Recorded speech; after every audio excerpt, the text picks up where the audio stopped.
Good morning po. Tayo po'y mag-aral ng salita ng Diyos. Aklat po ng mga awit, the Book of Psalms, chapter 133, verse 1. Napakaligaya at kahanga-hanga sa ating pangmasid ang nagkakaisa at laging sama-sama na magkakapatid. Unity in the family. So tuwing sumasapit po ang Pasko, isa sa pinahalagahan po natin ay yung po pagkikita-kita ng buong pamilya. Nagbibigay tayo ng oras at panahon para sa ating pamilya. Yung iba nga po umuwi pa mula sa abroad para makapiling lamang yung kanilang pamilya. Nagkakaroon tayo ng mga reunions, Christmas party, at sa Noche Buena nagsasama-sama ang pamilya. So bakit mahalaga po na makita natin na mahalaga ang pamilya? Alam niyo po, tuwing Pasko lang ba dapat nating pahalagahan ang pamilya? Alam niyo po, sa Biblia, maintindihan dapat natin na ang pattern na ibinigay ng Diyos sa atin, sa relationship, ay ang pamilya. Ang sabi po sa Ephesians chapter 3, verses 14 to 15, yung ating Ama sa Langit, siya ang pinagmula ng bawat sambahayan sa langit at dito sa lupa. So, ibig sabihin po, nagdisenyo po ng pamilya ang Diyos mismo. Kaya yung pagpasok po sa pamilya ng Diyos, ayan ay sa pamamagitan ng pagiging born again. Kaya even yung pagiging Christian natin, nakapattern po yan sa model ng family. Na meron tayong ama at tayo naman ang kanyang mga anak. Ngayon, bakit mahalaga na nagkakaroon ng pagkakaisa sa pamilya? Kasi ako'y naniniwala po, kung aatakihin ni Satanas ang iyong buhay, sisimulan niya ito sa iyong pamilya. At ang sabi po sa Mark chapter 3 verse 25, kapag naglalaban-laban ang sambahayan, hindi rin magtatagal ang sambahayang ito. Sa English Bible po, a house divided cannot stand. Kaya nasisira ang buhay ng tao dahil po sa problema sa pamilya. At very evident po yan sa ating society ngayon. Ang daming broken families, kaya ang dami rin pong sirang buhay. Kaya dapat po palakasin natin yung ating mga pamilya. Kaya napakaganda po ng mensahe ng Pasko. Dapat po lagi tayong nagsasama-sama at nagkakaisa. Yun po yung sinasabi ng Psalm 133 verse 1. Ngayon, sa ating po pagsasama-sama, kailangan po i-honor natin si Lord. Hindi lang puro celebration, hindi lang puro kainan at kasiyahan. Kasi siya po yung builder ng family.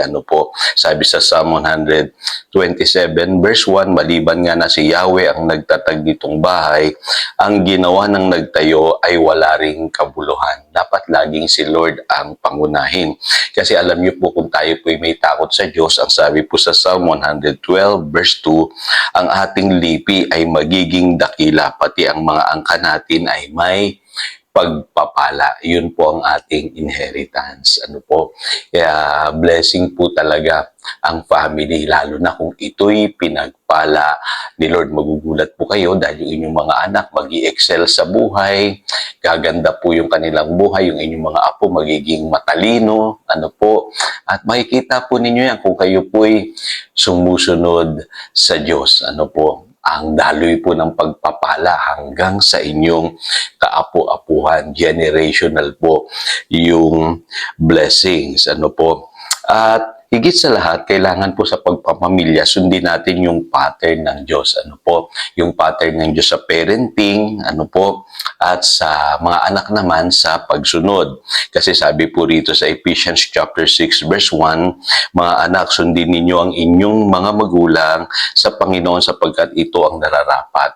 Yung mga anak po na masunuri sa kanilang magulang, yun po ang pinagpapala. At sabi ng Biblia, yan ang pangakong may kalakip na buhay. Kung gusto mong gumanda ang iyong buhay, ay maging blessing ka sa iyong magulang, i-honor mo sila, sundin mo sila. At tayo namang magulang, ang bilin ng Biblia, nasa Ephesians chapter 6 verse 4. Mga magulang, huwag ninyong ibuyo sa paghihimagsik laban sa inyo ang inyong mga anak. Sa halip, palakihin ninyo sila ayon sa disiplina at aral ng Panginoon. So yung pagpapalaki po ng anak o yung parenting, may model din po tayo dapat sundin. Ano po, huwag po tayong masyado pong mahigpit sa ating mga anak dahil baka maibuyo natin sila sa paghihimagsik. Ano po, at huwag din namang masyadong maluwag kasi baka ma-spoiled po natin sila. Ako po, ang lagi ko po sinishare sa inyo dyan, yung parenting po para po yung sinturon. Hindi dapat masyadong maluwag, hindi rin dapat masyadong masikip. At nakita ko po yung mga bata na labis na hinigpitan ng kanilang mga magulang. Sila yung mga hindi nagtagumpay sa buhay eh. Marami akong nakitang ganyan eh, yung masyadong ginawang denumero yung kilos ng kanilang anak, para bang tinratong disiplinang militar yung kanilang mga anak. Nakita ko po ito di lamang sa buhay ng ibang tao, maging sa aking mga kamag-anak. Lalong hindi nag-excel sa buhay yung mga batang ganoon. Yung iba, hindi nakatapos ng pag-aaral, nagrebelde, nag-asawa ng maaga, iniwanan yung pamilya. Pwede pong mangyari na maibuyo mo sa paghihimagsik ang iyong mga anak. At yun naman din naman sobrang pinalaki sa layaw yung kanilang mga anak, mali rin po yun. Ano po, yung lahat ibinibigay, lahat sinusunod, ano po, at yung mga anak naging spoiled, ano po, lagi niyo pong tatandaan kung ano po ang naging resulta ng buhay ng inyong mga anak, resulta po yan ng inyong pagpapalaki sa kanila. Kaya mahalaga po talaga na alagaan nyo ng maayos ang inyong mga anak sang-ayon po sa pattern ng Biblia. So, ang prayer ko po this Christmas, magkaroon ng pagkakaisa within the family, magmahalan, mabuo ang pamilya, magkasundo, at higit sa lahat, yung pag-ibig ng Diyos ay maranasan ng buong pamilya. Tayo po'y manalangin. Dakilang Diyos, salamat po sa pagpapaalala mo sa amin na napakahalaga ng pagkakaisa sa pamilya. Doon po dumadaloy ang pagpapala. Kaya pag-isahin mo po ang aming pamilya at turuan mo kami na sundan ang pattern ng Biblia sa pagpapalaki sa aming mga anak, sa pagsunod at higit sa lahat sa pagluwalhati sa iyo, Panginoon. Salamat po. Yan ang aming panalangin. In Jesus' name we pray. Amen. Again, dito si Pastor Jojo nagpapaalala upang daluyan tayo ng pagpapala, manatili tayo sa kanyang salita. Good morning.